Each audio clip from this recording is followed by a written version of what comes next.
먼저 본문을 보겠습니다. 고린도전서 15장 49절부터 53절,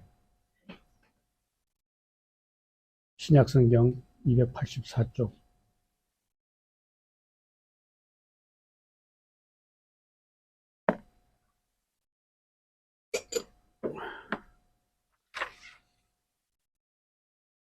같이 함께 읽겠습니다. 49절부터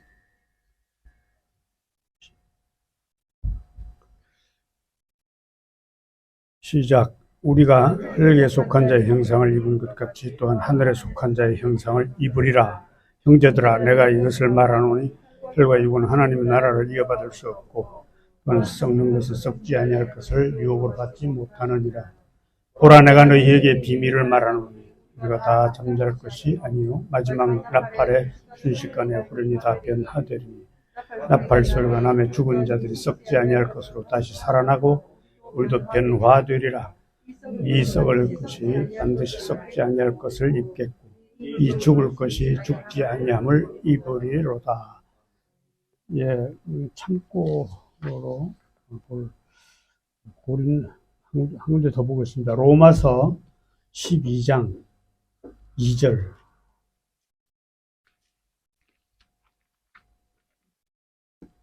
한 절만 같이 읽어보겠습니다. 너희는 이 세대를 본받지 말고 오직 마음을 새롭게 함으로 변화를 받아 하나님의 선하시고 기뻐하시고 온전하신 뜻이 무엇인지 분별하도록 하라. 예.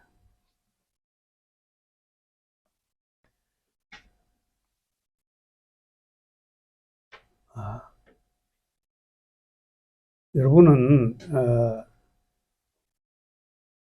스스로 자신을 누구라고 생각합니까? 좀 엉뚱한 질문 같지만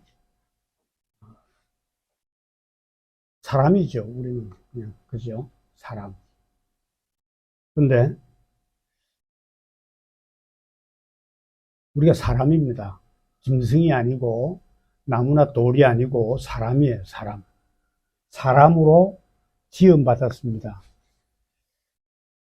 그런데 이 사람으로 지음받은 여러분의 존재에 대해서 귀하게 나는 존귀한 존재다. 나는 개나 돼지나 호랑이 이런 것으로 만들어지지 않고 나무나 돌로 만들지 않고 내가 사람으로 지어진 일에 대해서 참으로 경이롭게 생각한 적이 있습니까?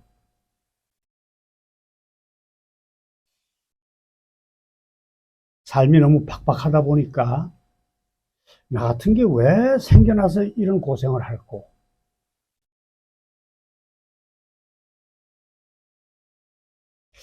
사람은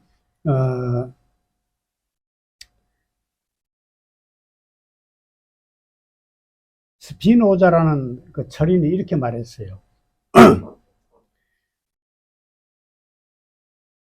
인간이 정작 살다 보니까 현실의 팍팍함에 눌려서 자기의 인간됨에 대한 경의는 고사하고 인간에 대한 회의와 실망이 더 많이 생기는 존재. 그래서 자기 스스로를 나 같은 게 뭐 때문에 생겼을까? 나는 너무 천하다. 나는 쓸모가 너무 없다. 이렇게 자기 자신을 비루하게 정의한다는 거죠. 나 같으면 이 세상에 없어도 아무도 아쉬워하는 그런 존재가 아니고 너무 가치가 없게 느껴지는, 여러분의 존재에 대해서 혹 그렇게 생각해 보신 적이 있는지요?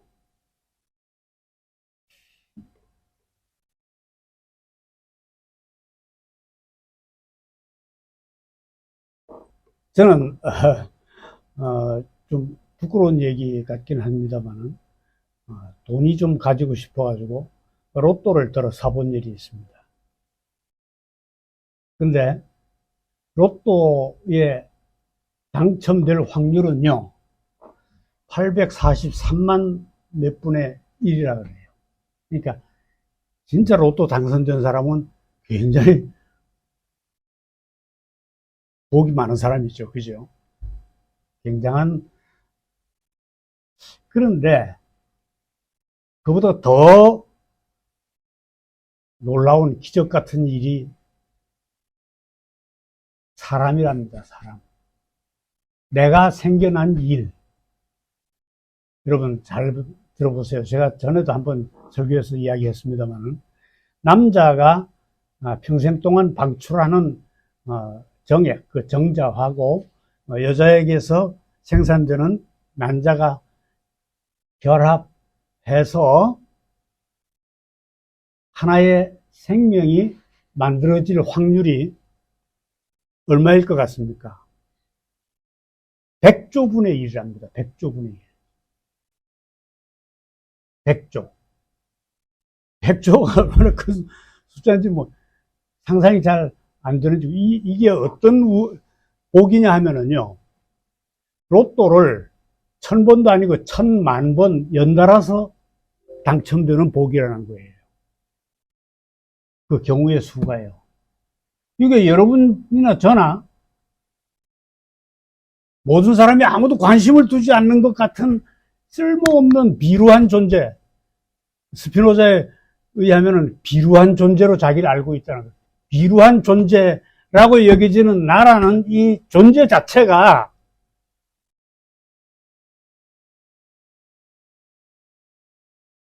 나라는 내가 인간이 됐다고 하는, 인간이라는 개나 돼지나 나무나 돌이 아니고 사람으로 나를 존재케 하셨다는 이 하나님의 놀라운 섭리는요, 이건 무엇보다도 큰 기적일 뿐만 아니라 무엇보다도 큰 은혜고 감사의 제목이다 이 말이에요. 우린 진짜 비싼 존재들입니다. 한 사람 한 사람이. 너무 귀한 존재들이다 이 말이에요.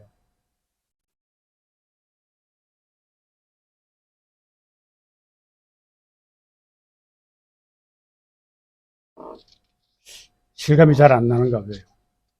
왜 그렇습니까? 우리는 이렇게 귀한 존재인데도 우리가 던져진 이 물질 세계, 이 환경에 눌리다 보니까 나 스스로가 너무 작아져 버리고, 나 같은 게 왜 생겨났느냐? 나는 진짜 천한 존재다. 저 다른 사람에 비하면은 나 같은 거는 있으나 마나한 존재로 내 스스로의 실제 가치에 대해서 너무 덤덤해져 버렸어요.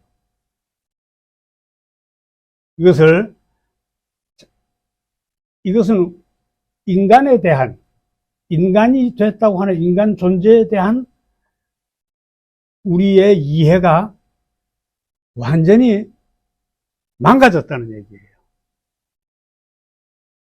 저나 여러분이나 또 나 말고 다른 사람도 이제 새로운 눈으로 우리가 볼 수 있어야 됩니다. 그 사람들의 가치와 그 사람들의 존귀함, 인간이라는 이유 하나만 가지고도 자기가 인간으로 존재하게 됐다는 그 자체를 즐거워하고 복으로 여기고,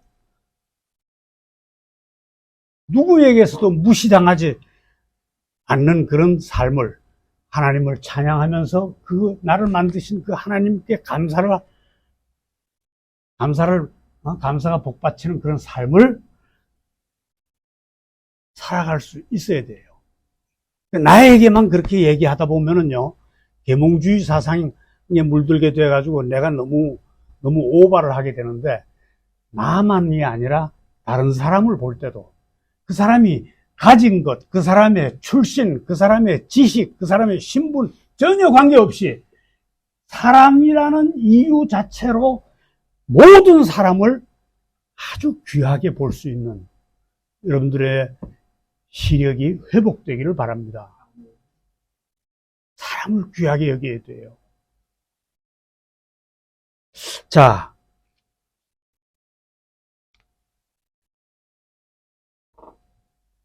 그러나 그렇게 고귀하게 만들어졌다는 그런 말씀과는 전혀 달리 지금 현실은 어떻습니까? 많은 인간들이 나는 정말 비루하다 이렇게 소리치는 것 같아요. 심하게는 나 같은 게 왜 생겨났을까? 생을 포기하는 사람도 있지 않습니까?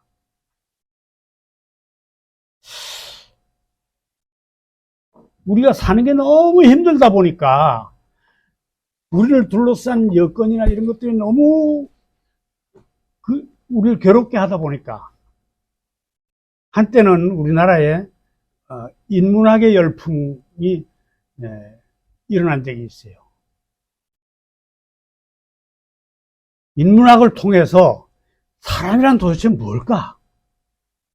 이걸 좀 깊이 연구해가지고 이 힘든 모든 여건들을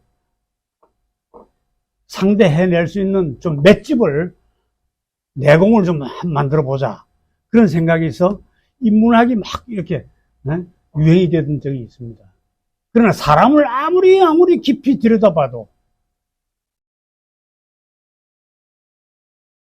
이 부조리한 현상은 그 원인이 인간 자체에, 인간 안에 밖에 그게 없는 거예요. 아무리 들여다봐도. 인간 자체가 그렇게 대먹었다는 거예요. 자,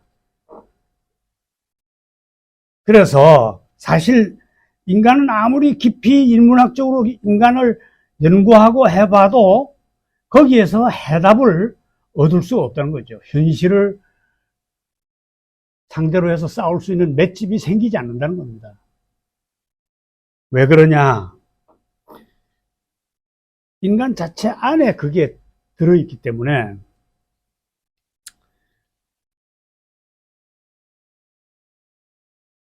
인간이 자기 스스로의 그 처지, 비루하게 된 처지는요, 자기 자체를, 자신이 가지고 있는 그 가치를 스스로 모르고 있기 때문에 세상이 이렇게 바뀌었다는 거예요. 그러니까 인간을 아무리 깊이 연구해봤자 그 답이 나오지 않는 거죠. 그 해결책을 발견할 수 없는 거죠. 그 성경은 인간은 하나님에 의해서 만들어진 존재다. 이렇게 말하고 있습니다.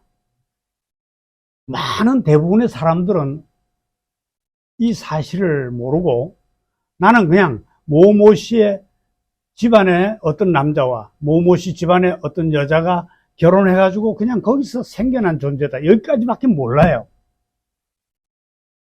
그러나 그보다 더 근원적인 하나님에 의해서 내가 만들어졌다는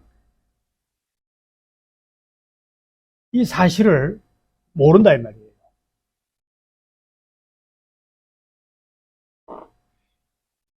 하나님은 인간을 만드실 때 살과 뼈와 피를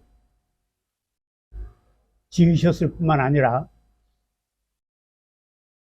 특수하게 다른 모든 동물들이나 다른 피조물과 다르게 우리 속에 뭐를 입혀줬다고 그럽니까?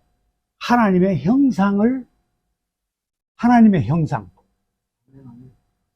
오늘의 이 설교의 주제는요, 하나님의 형상에 대해서 우리가 생각해 보는 거예요. 특수하게 하나님의 형상을 입음으로써 인간을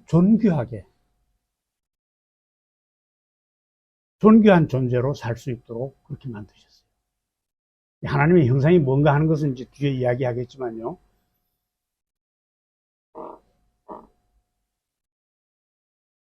자, 여기 앉아 계신 여러분들, 지금 이 시간부터라도, 미리 다 알고 계시겠지만, 여러분은 하나님의 형상을 입은 자들입니다. 아멘, 아멘.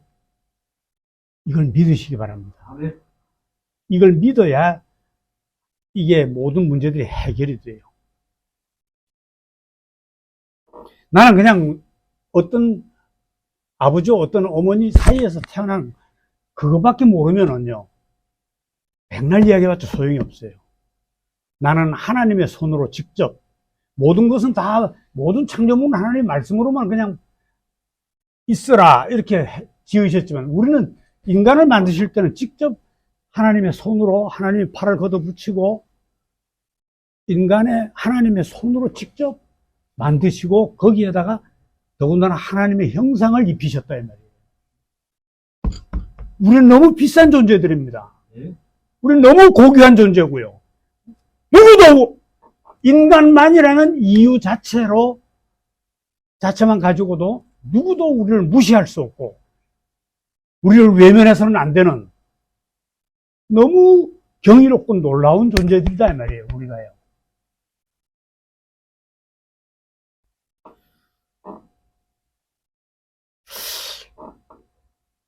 그런데 하나님의 형상을 입히셨다 이렇게 말하는데 이게 도대체 뭘 말하는 걸까? 성경이 이렇게 딱 집어서 설명하는 데가 없어요, 사실은. 예, 그것은 조금 이따 이야기하기로 하고요. 궁금하지만요. 인간이 결국은 이 귀한 하나님의 형상을 범죄로 인해서 어떻게 됐다 그랬어요? 잃어버렸다 그랬어요.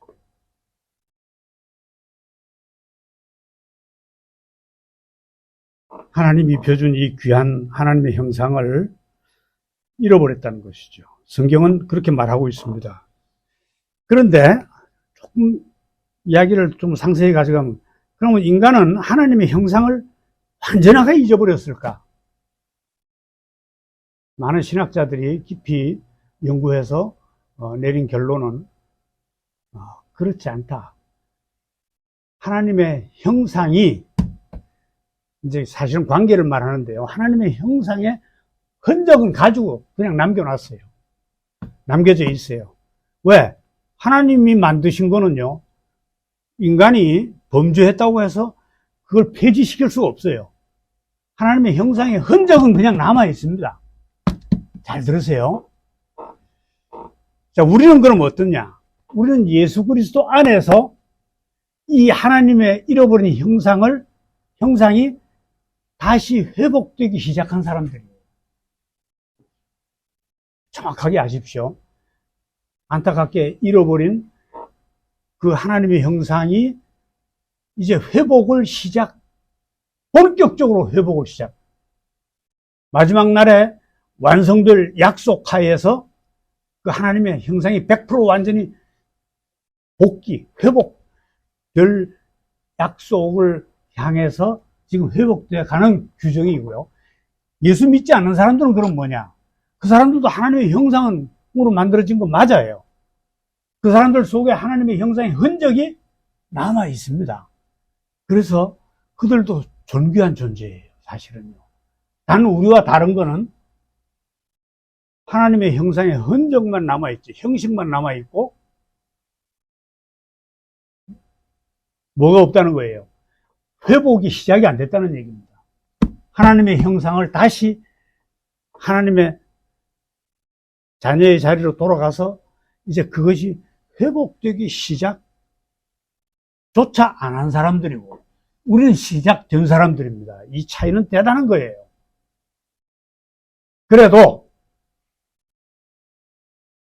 그래서 이 에밀 브루너라고 하는 그분의 신학적인 통찰인데요. 어쨌든 믿지 않는 사람도 하나님의 형상이라는 이유로, 인간이라는 이유로 우리가 그들을 괄시하면 안 되고요. 그들을 향해서도 우리가 열려 있어야 된다는 거예요. 그들을 귀하게 여길 줄 알고 불쌍하게 여길 줄 알고. 그죠? 그래서 저는 제가 미성숙 할 때 내가 속한 교회 목사님이 중하고 같이 어떤 퍼포먼스에 참석해가지고 중도 기도하고 또 그 다음에 목사가 기도하고 하는 걸 보고 굉장히 기분이 나빴어요. 왜 중하고 상대하느냐. 근데 제가 잘못된 생각이었어요. 중도 사람이에요. 사람이기 때문에 하나님의 형상의 흔적이 하나님이 만든 자들이에요. 그 사람들도. 그래서 그 이유만으로도 우리가 그들을 괄시하거나 그렇게 하면 안 돼요. 그들하고의 관계를 우리 쪽에서는 열려 있어야 됩니다. 이게 아주 굉장히 중요한 겁니다. 자, 그거는 왜 그러냐? 인간의 죄가 아무리 사악하고 심각하더라도 창조주 하나님이 사람을 만드신 그 계획과 그것을 통해서 하실 일을 취소하지 않는다는 겁니다. 취소할 수가 없다는 거예요. 그래서 내용이 다 없어진 하나님의 형상이라도 일단 하나님이 만드셨다는 이유로 그들은 하나님의 형상의 흔적이 남아있을 뿐더러 그들을 우리는 아무렇게나 취급해서는 안 되고요.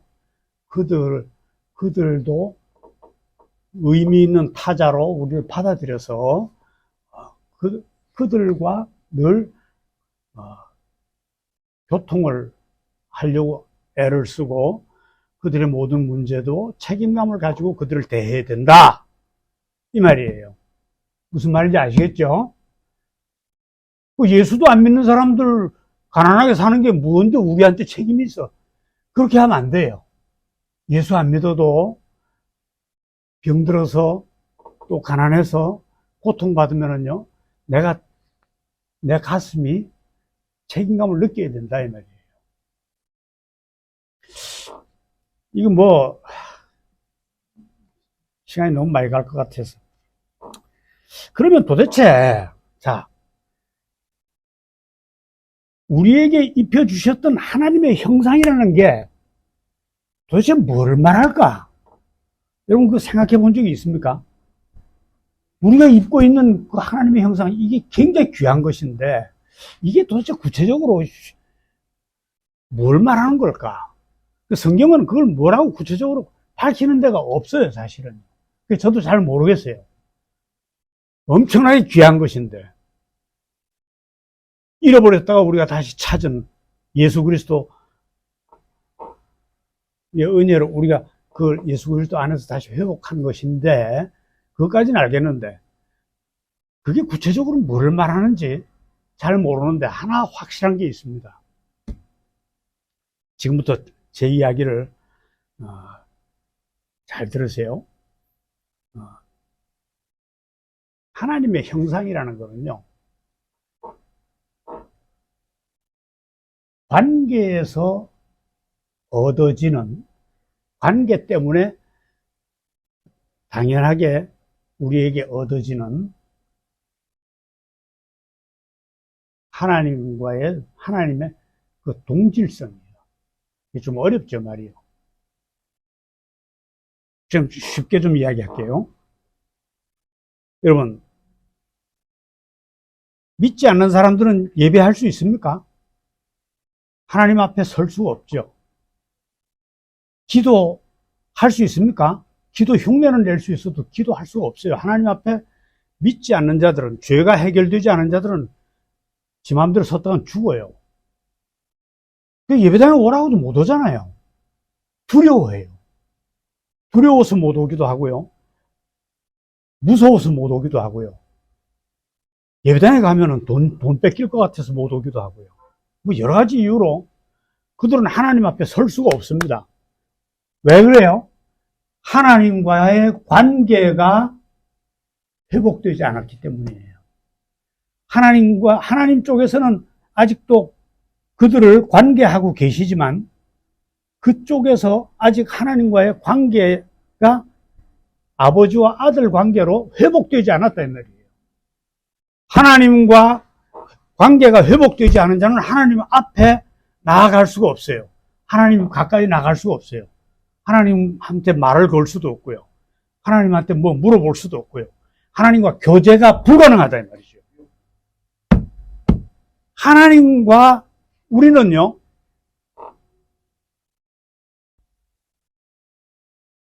하나님의 형상이라는 것은 하나님 앞에 내가 가까이 나감으로 인해서 얻어지는 것들이에요.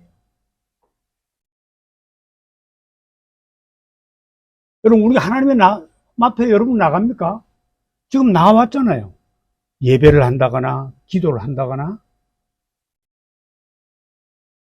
부산의 어떤 교단에 그 캐치프레이즈가 코람데오인데, 코람데오, 하나님 앞에 서 있습니다. 아무나 설 수 없는 거예요. 아들밖에 하나님 앞에 나올 수가 없어요. 아들로, 자녀로 인정된 자 아니면은요, 하나님 앞에 설 수가 없도록 되어 있어요. 그래서 하나님 앞에 가까이 있음으로 인해서 무엇이 얻어지느냐? 이제 하나님의 형상을 계속 회복해 갈 수가 있다. 그럼 하나님의 형상이 뭘까? 분명한 건 오늘 로마서 읽어보니까요.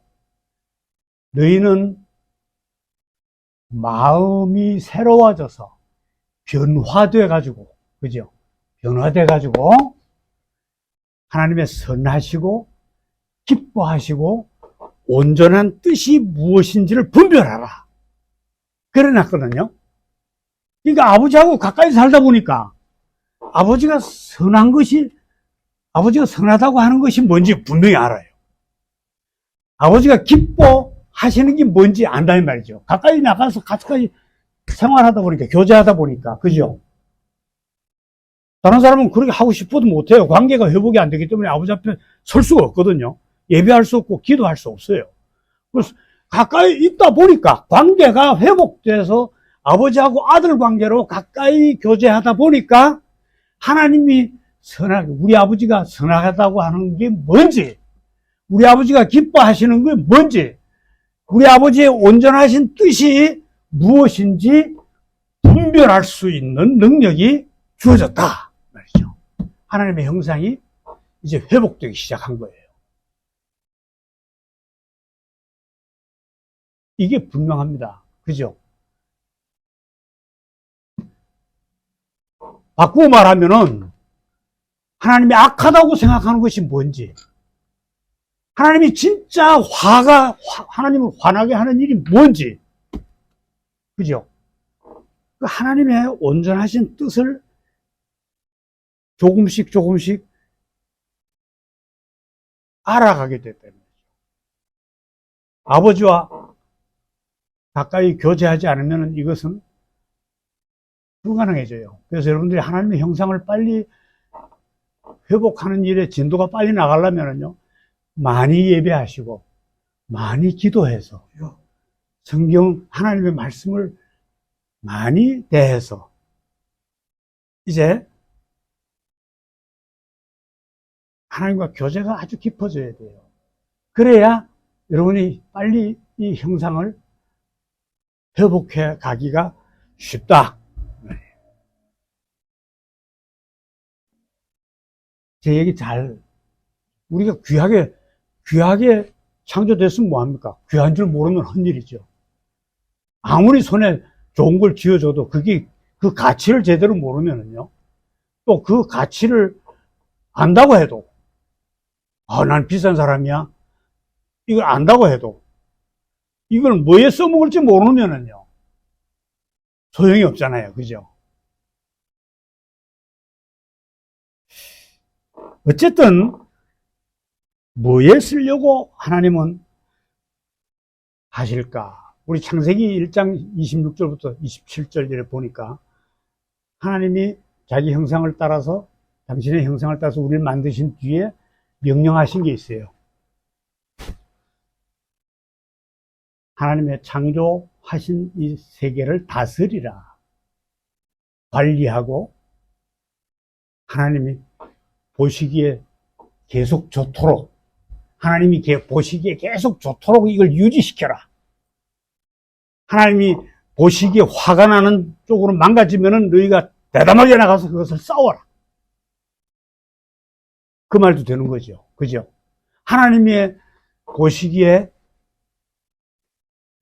좋도록 계속 이걸 관리해 나가라 이 말이죠.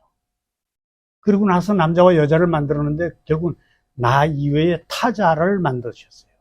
이건 뭘 의미하느냐 하면요, 너만 생각할 게 아니라 너 이외의 모든 사람과의 관계도 계속 좋게 가져가라. 하나님이 보시기에 좋게 가져가라. 이거 굉장히 중요한 겁니다. 우리한테 시키신 일이기 때문에. 우리한테 위임한 하나님의 형상을 주면서 매우 귀한 도구를 주시면서 너희가 이 땅에 살면서 이걸 해라. 나를 대신해서 네가 이걸 할 수 있도록 내가 허락하노라. 어디에서 다 온 거예요? 아버지와 나와의 관계 때문에서 오는 거예요. 관계 때문에. 마치 아버지가 귀한 유산을 자기 자녀에게만 딱 상속하듯이. 그래서 이것은 그냥 특혜일 뿐만 아니라 해도 되고 안 해도 되는 이런 선택의 문제가 아니고 명령이에요. 명령. 하나님의 형상을 입히시면서 우리한테. 여러분, 하나님이 모든 것을 다 창조하시고 이제 보시기에 좋았는데 지금 우리가 처한 이 상황들은 하나님이 보시기에 좋을까요? 뭐 여러 가지를 다 들어서 보면 알겠지만요. 저는 오늘 꼭 지적하고 싶은 문제는요. 이 하나님이 보시기에 좋은 게 아니라 하나님이 보시기에 화나는 상태로 지금 역사와 현실이 거꾸로 가고 있는 거예요. 하나님을 거슬려서 가고 있어요. 하나님 매우 화나는 여건으로 지금 바꾸어 가고 있어요. 우리 이것을 분명히 볼 수 있어야 됩니다. 아버지의 아들로서, 아버지의 자녀들로서 우리가 처한 이 역사와 사회 현상과 이것들을요, 그냥 나만 위해서 홀짝홀짝 숨을 쉬고 사는 게 아니라 그것들을 볼 수 있는 눈이 열려서 야, 이거 하나님 보시기에 좋은 세상이 하나님 보시면 화가 나는 세상으로 바뀌어가고 있구나. 바뀌어져 있구나. 하나님이 창조하신 그 중에서 가장 이 핵심적인 것에 해당하는 것은 오늘 말씀드릴 인간의 가치를 제대로 발휘하지 못하고 인간의 가치가 완전히 물질마도 못하게 짓밟히는 그런 세상으로 바뀌었어요. 하나님이 화가 나겠어요? 안 나겠어요? 하나님이 보시기에 지금 참기 어려울 만큼 하나님이 화가 나가 있다. 이걸 아버지와 아들의 관계가 제대로 옳은 관계로 회복됐다고 한다면은 이것이 눈에 보여야 된다 이 말이죠. 이것이 마음이, 오늘 로마서에서 얘기하는 마음이 새롭게 돼서 변화된 것을 말합니다. 볼 수 있어야 돼요. 제가 쉽게 얘기할게요. 지금 우리가 처한 상황은요, 다른 거 다 그만두고 한 가지만 예를 들게요. 돈이 많은 자라든가 권력이 많은 사람들은 은행에 가서 돈을 빌려달라고 안 해도 은행에서 제발 돈 좀 빌려가라고 그렇게 얘기합니다. 왜 그럴까요? 그 사람들이 귀한 사람이라서 그렇습니까? 아니에요. 그 사람들은 돈을 많이 가지고 있고 권력을 많이 가지고 있기 때문에 그것을 기준으로 자꾸 돈을 얼마든지 빌릴 수 있도록 해주는 거예요. 정작 물질이 필요한 사람은요, 은행 문턱이 높아서 은행에 가서 돈 빌려달라 해도 코웃음도 안 쳐요. 네가 뭔데 돈을 빌려달라고 하느냐? 너 사람 아닙니까? 너만 사람이냐? 사람이 뭔데? 이건 뭘 말합니까? 우리가 처한 사회는 인간을 별로 귀하게 여기지 않는다, 이 말이죠.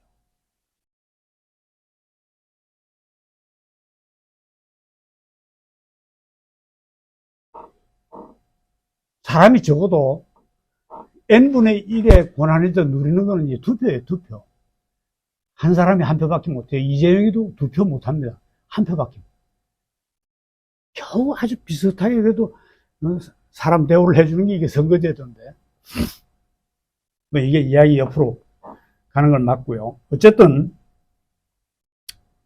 이거 하나만 봐도 하나님이 정말 제가 물질이 필요한데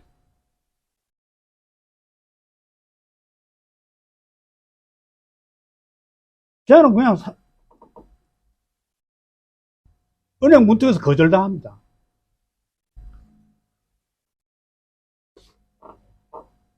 좀 심하게 가면은요, 앞으로 병원 앞에도 돈 없는 사람은 치료 못 받는 세상이 올지도 몰라요.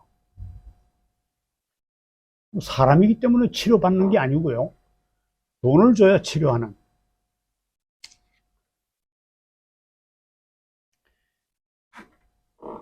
제가 하나님이라고 생각해봐도 하나님이 보시기에 좋은 게 아니라 하나님이 화가 되게 날 것 같은 그런 세상으로 바뀌었습니다. 사람이 전혀 사람으로서 인정을 받지 못하고 존귀함을 여기지 못하고 사람이 쳐내가는 세상. 사회를 여러분 정말 마음을 새롭게 해서 자세히 한번 분석해 보십시오. 하나님이 보면 볼수록 노를 참지 못하는 그 임계점에 달해 있다는 거죠. 여러분, 사람이 기준이 아니고요, 물질과 권력과 힘을 기준으로 한 인간관,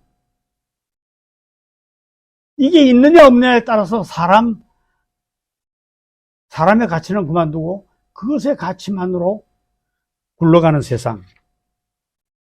이것은 본시부터 하나님이 계획하고는 전혀 반대되는 방향입니다.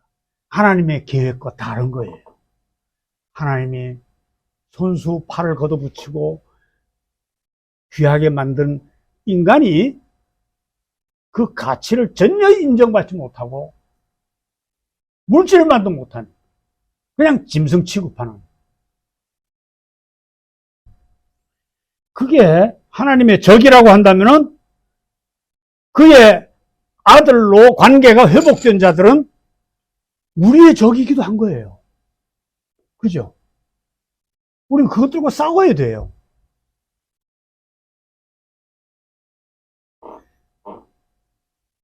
인간에 대한 잘못된 이해, 제가 처음에 얘기했듯이 놀라운 하나님의 섭리 가운데 하나님의 형상을 입고 이게 로또보다 훨씬 더, 로또의 1000만 배 더 귀한 그 하나님의 섭리로 만들어진 이 귀한 인간에 대한 이해를 잘 못함으로 인해서 한번 보십시오.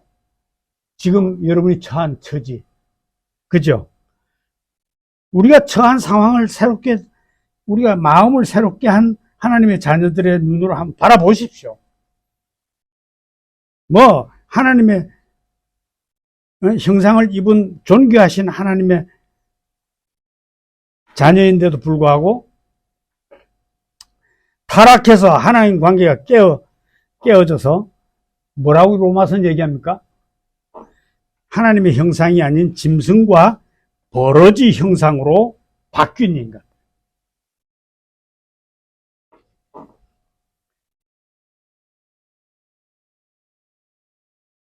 그들은 분명 하나님이 보시기에 화를 내시는, 하나님이 노하시는 적입니다. 우리가 마땅히 대적해야 할 적이죠. 하나님의 위대하신 계획에 따라 만드신 존귀하고 아름다운 인간을 한낱 그냥 물질적인 대상, 하나의 물질적인 대상으로 보는 이런 사상을 어려운 말로 유물론 사상이라고 하죠. 유물론 사상. 뿐만 아니라 인간의 존재나 의식조차도 그냥 뭐 산소, 질소, 뭐 기타 뭐 수소 뭐 이런 거 몇 가지 원소로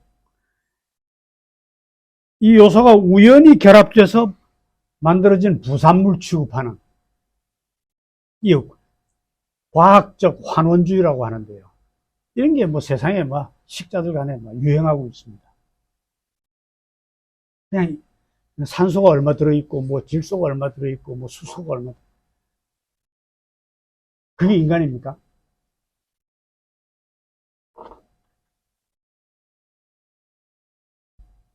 뿐만 아니라 사람들의 욕망을 교묘하게 사람들의 욕구를 교묘하게 통제해가지고 꼬셔내가지고 인간을 바라볼 때 그냥 내 물건을 팔아먹는 존재, 그냥 사람을 바라볼 때 소비의 대상, 소비의 주체로서만 전락시켜버리는, 이걸 어렵게 말해서 천박한 자본주의라고 합니다. 이게 막 횡행하고 있어요, 이 땅에는. 그렇게 사람을 보는 거죠. 물질과 권력과 힘을 또 재능을 갖지 못한 자를 대놓고 차별하는, 그냥 차별해도 그게 정당하다 이렇게 생각하는, 대놓고 차별해요. 돈 없으면 사람도 아니에요. 이걸 폭력주의라고 합니다. 폭력주의.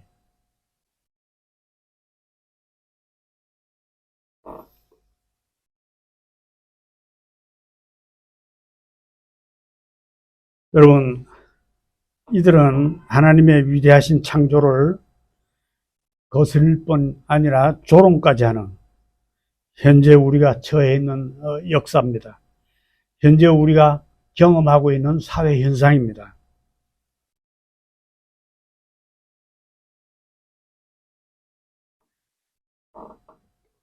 정말 더러운 냄새로, 악취로 코를 내두를 수 없는 그런 하나님의 보시기에 화가 나는,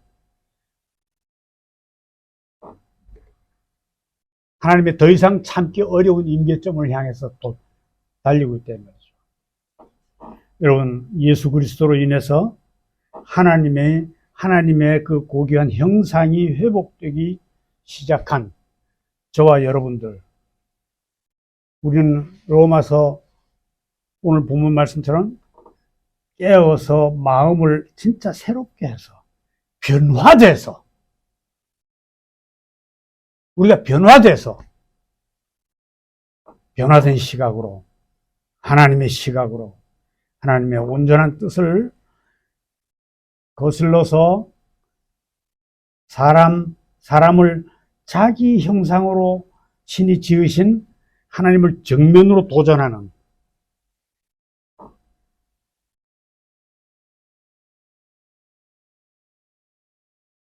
그래서 존귀한 인간을 함부로 무시하고 규정하는, 자기 멋대로 규정하는 저들의 세력 뒤에 이 악한 공중 권세가 있다는 것을 분명하게 보고 하나님의 성령으로 무장하고 목숨을 걸고 마땅히 투쟁해야 된다. 이것으로 우리는요, 하나님을 기쁘게 해드리는, 하나님의 화를 가라앉히고 자랑스러운 자녀들이 될 수 있다, 이 말입니다. 어쨌든 우리는요,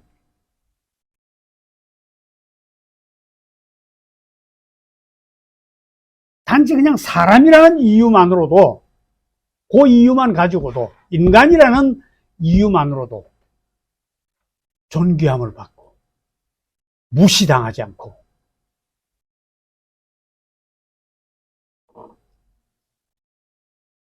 아무로부터도 자기의 권리를 침해받지 않고 그냥 내가 인간으로 존재하게 됐다는 이 축복을 즐거워하고 기뻐하고, 나를 만드신 하나님을, 나를 존재케 해주신 하나님을 그 하나님의 섭리와 은혜를 이 복받치게 늘 감사하고 찬양하는 그런 세상으로 바꿔야 되는 거예요. 나 같은 게 무엇 때문에 태어났을 거고, 나는 너무도 비루한 존재구나.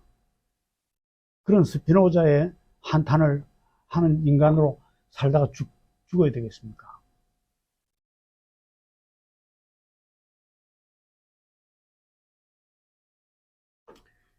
그래서 우리는 깨어서 하나님이 우리를 만드시고 세상을 창조하신 뒤에 보기 좋았던 그 세상을 다시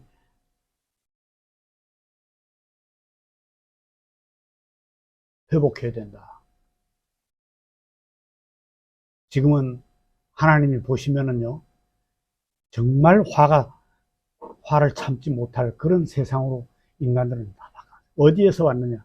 인간의 가치를, 다른 여러 원인도 있겠지만, 인간의 가치를, 하나님의 솜씨로 만드신 인간의 가치를 그냥 무시해버리는. 그래서 자기 마음대로 규정해버리는 그런 일 때문에 생겨난 것들이죠. 물론 우리가 마지막 날 종말이 오기까지는요, 우리에게 이 시작된 하나님의 형상, 예수님을 닮는 이 일이 완성되지는 못할 겁니다. 지금 이제 공사 중이에요, 사실은요. 그러나 그 위대하고 찬란한 완성은 우리에게 하나님의 약속으로 이미 주어져 있습니다. 진도가 느리고 빠른 차이가 있을 뿐이지, 우리는 완전한 하나님의 형상, 그 찬란한 완성이 우리에게 약속되어 있습니다. 예수를 100% 닮는 그 공사가 내가 기필코 완성해 줄 것이다. 성경은 약속하고 있어요, 우리한테. 이게 언약입니다. 그렇기 때문에 이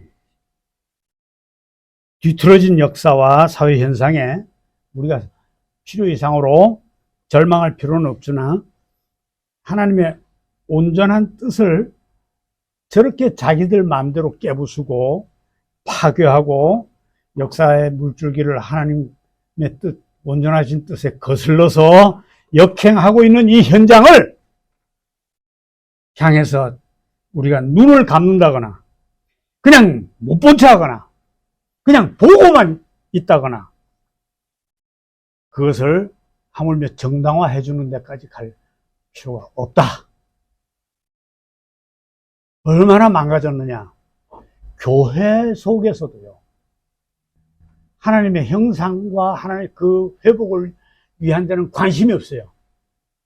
그냥 사람들의 기호를, 사람들이 욕망을 부추겨서 부자 되게 해주고요, 무병장수하게 해주고, 자녀들 잘 되게 해주고, 뭐 이런 복 저런 복을 받게 해주는 게 복음인 것처럼 이래 해가지고 그냥 그거를 위해서 권력이나 아부하고 짐승처럼 그냥 자본이나 탐하는 그런, 완전히 교회들이 변질되어가는 이 엄청난 현실 속에 우리가 있습니다. 하나님의 보시면 화가 얼마나 나시겠어요. 보시기에 참을 수가 없더라.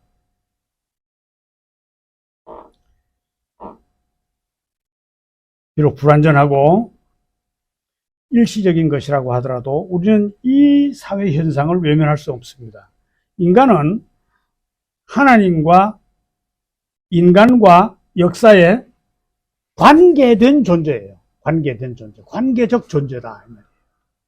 그죠?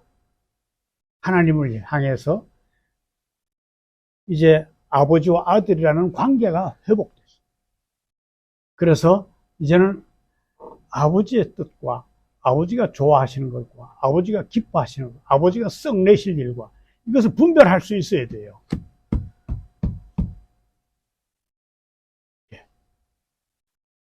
가까이 나가는 일을 통해서 예배와 찬송과 기도와 말씀을 통해서 하나님과 깊은 교제가 허락된 자들이, 그것을 통해서 우리는 이 싸움을 감당해낼 힘을 얻고 지혜를 얻고,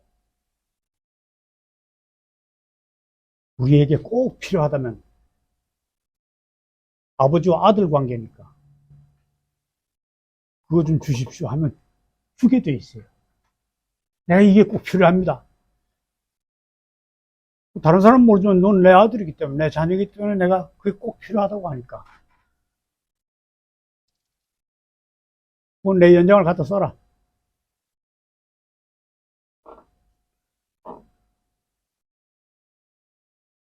우리는 일시적인 것이라고 할지라도 언젠가는 끝이 나겠지만, 이 어려운 삶이요, 인간은 하나님과 인간 역사의 관계적인 존재로서 반드시 책임을 느껴야 하고, 이게 하나님의 명령이 되는 위임사항이라는 것을 잊어버리서는 안 됩니다. 그래서 우리는 무엇보다도 내 혼자 홀짝홀짝 숨쉬고 살 게 아니라 우리의 일생을 걸고 이 하나님의 선하시고 기뻐하시고 온전한 뜻을 향해서 다시 하나님의 노하실 세상을 보시기에 좋은 세상으로 바꾸어 나가는 일을 적극적으로 해나가야 된다.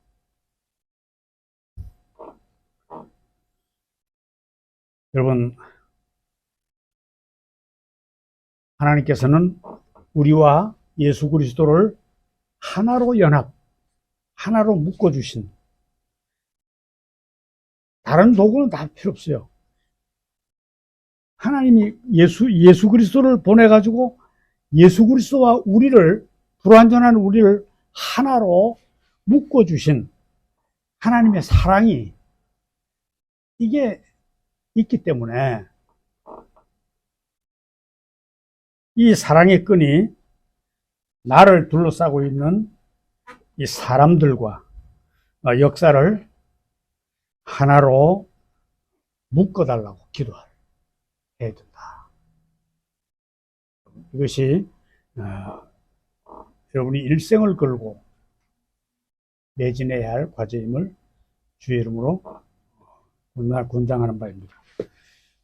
예, 찬송 하나만 합시다.